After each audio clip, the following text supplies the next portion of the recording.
Okay, let's talk about a force field. So I've put together four sprites, player, force field, enemy, and E-laser, and also five objects. I also have a control object. The only things in my room currently are the enemy, my player, and the control object. So let's just take a look what happens here for a moment, and then I'll go through some of the details. So there's a health bar up top, and that's the control object that's drawing that, and the enemy is randomly firing. All I did was put my guy to move left and right, and then if I hit space bar, I get a force field that follows me. It will eat a bullet, as you can see there, because no health came out of my health bar. If by some chance I do get hit by a bullet, you'll see that the health bar diminishes, turns red, and eventually I would die. All right, so that's your basic setup that we're talking about here then. So we'll knock off of that and we'll take a look at some code.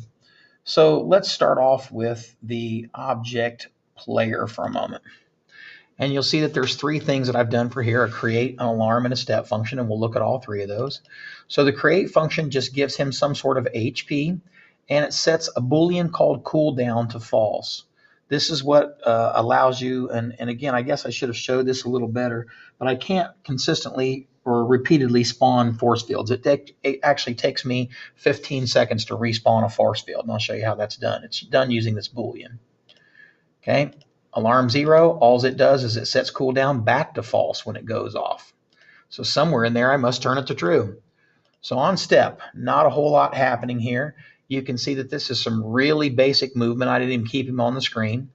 And you can see that a force field here is on spacebar, but notice that I put spacebar and not cooldown. So that means if not false, then that would be true. So if cooldown is false, this will run. If cooldown is true, this won't run. So only spawns if cooldown is false. Is basically what this means. So notice it creates a force field, and it sets this alarm for 15 seconds. Again, frame rate's 30, and it sets cooldown to true. So when cooldown's true, it no longer goes through and runs this again, and it won't run it until that alarm goes off. And then I also have a little code in here to destroy, and if my HP gets down to 0, instance destroy. Well, a couple things missing. You'll go, well, where does he lose HP? I thought that best probably was coded in the enemy. So if you'd like to, we can go look at the enemy real quick. So that'd be the next thing we'll look at. So the enemy, pretty standard spawner here. It just gives a random range alarm, and then on alarm 0, it instance creates an E laser and again resets itself. So that's pretty standard. Now, if we go to the E laser, that's where a little more interesting stuff goes on. In the code for laser, let's take a look at what's going on here. Number 1, this is just movement. Number 2, this is if I hit the force field or if I hit the bottom of the room, it just destroys. And then this is where I thought it was appropriate to put in the minus HP. So if I hit the player, I need to do two things. One, I'm going to take away from player's HP, and I do that using dot notation. And two, I'm going to destroy myself. So I liked it better here because I can't really destroy the bullet with the player because every single bullet of the enemy shot on the screen would disappear, and I didn't want that to happen. Okay, so there's the laser.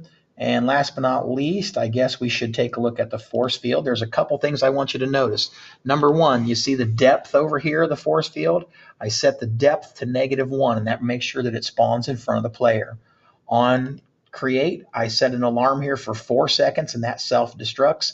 And since I really didn't play around with the size, I had to fiddle with the size with code, so I did that here also. All right. Alarm 0, literally all that does is after that 4 seconds, it destroys. And the step function just says follow the player. Now this, you could tell it was lagging behind just a little bit. And I would guess if I really wanted that to look better, I would up that frame rate and I'd have to adjust the speeds accordingly. But for right now, I just used dot notation again and said set the X. And again, this is in a step function. So set the X equal to object player's X, set the Y equal to object player's Y. And okay, and drawing the health bar. Last thing we still have to take a look at. So if I want to take a look at the health bar, first of all, I said only if the instance exists, because if I kill the player, I don't want a health bar anymore. But if the instance exists, obj_player, then do the following. And anytime you type in and draw a health bar, it'll show you what you're looking for here. And I would urge you to, heck, I could even, I guess in this video, do draw health bar.